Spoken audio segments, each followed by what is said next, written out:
So I wanted to share my 5 biggest mistakes last year. And so the first one was hiring underage, overpaid workers. And then in parentheses, I have not firing said workers. And so one thing that I did last year was hiring a lot of friends, it was really a good thing and was a good time. But it wasn't the best business move because when you hire underage workers, it kind of gives you a bad image, makes it where you can't be as professional. And then why I have not firing them in parentheses is because it really strains the relationship to have a business relationship with people who are normally personal friends and personal relationships.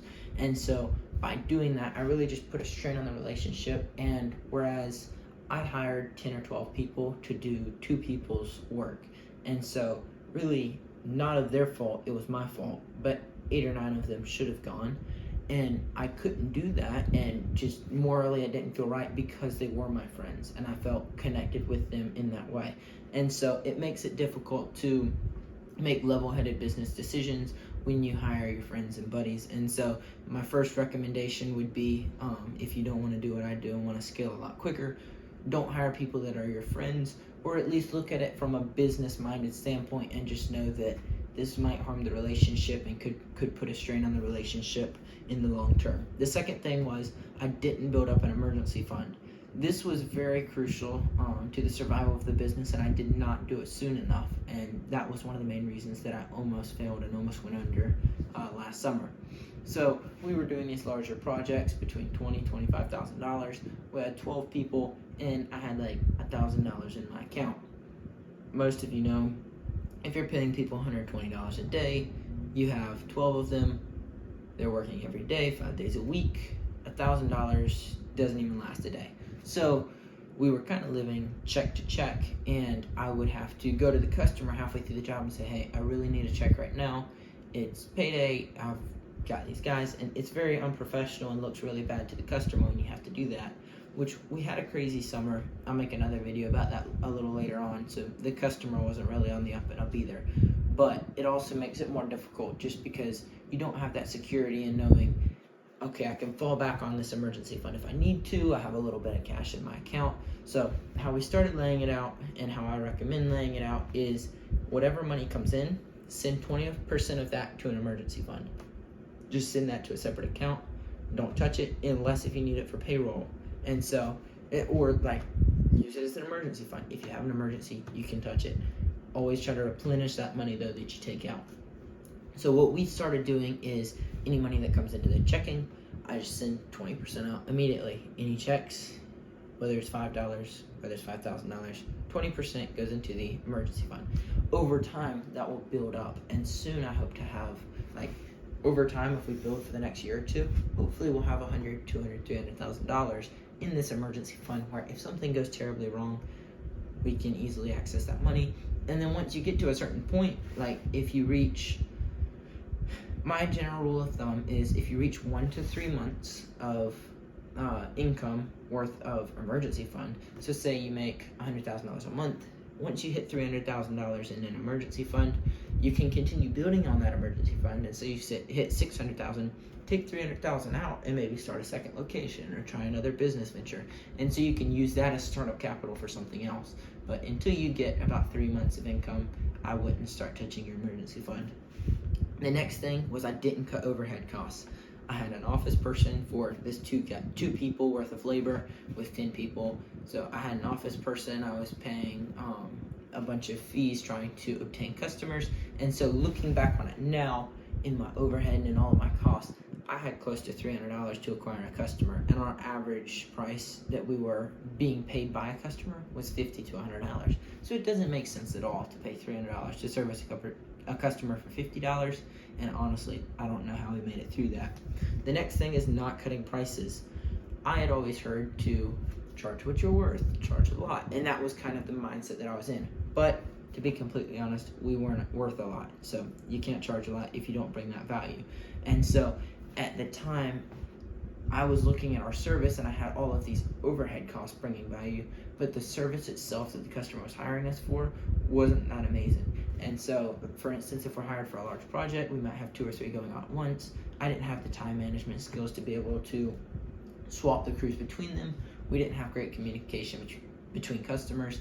And so just making sure that you bring the value, and it's better to have repetition for a little bit cheaper. For instance, now we're doing the $99 per mil cut, and we have repetition. So like, I'd rather book out 100 customers at $99 than to have one customer that's paying me $5,000.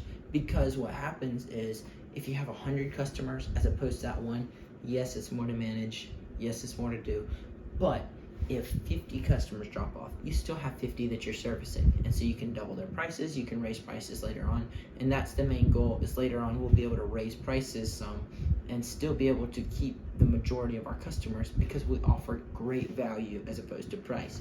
So everything is just kind of this balancing act between value, price, value, price. The goal is for both people to feel like they got a deal. We feel like we got the most price, and they feel like they got the most value. And so if we both feel like we got a deal, then that's great. At the time, we both felt like we weren't getting a deal. They weren't getting much value, and we weren't getting much price, because all of my money went to overhead, and all of their money and time and energy went to try to managing a bunch of 12-year-olds that are running around their property.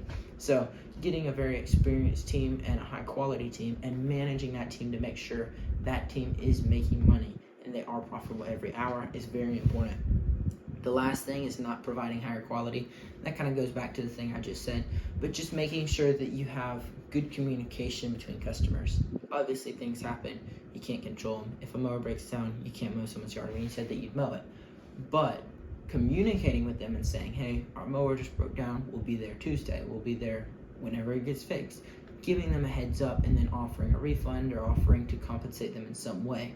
So if you always look at it as this balancing act between value and price, then you can always say, okay, well, I can make up a little bit for value by lowering the price, or I can make up for the price by raising or lowering the value.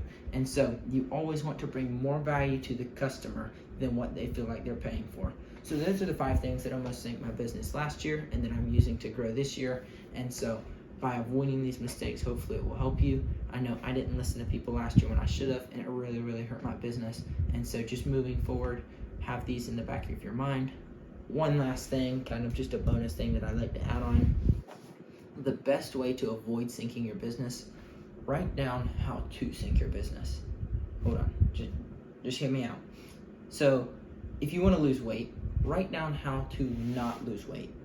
So you want to lose 100 pounds, write down how not to lose 100 pounds. So say, I want to eat a cheeseburger every day, I want to eat a Blizzard, I don't want to work out, I want to sleep all the time, I want to watch video games and videos and movies and just listen to bad music. So all the things that are going to harm your health, write all of those out.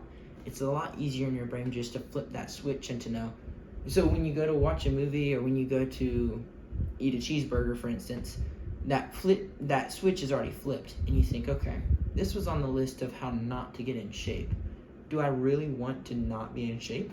And it kind of makes you think differently than saying, okay, well, I want to get in shape. I can no longer eat what I want. I can no longer watch what I want. I can no longer do what I want. And so it just makes it easier to say, this is how not to achieve it. And it makes it easier to achieve it by avoiding things, just because the human mind is programmed to avoid things rather than to be drawn to things.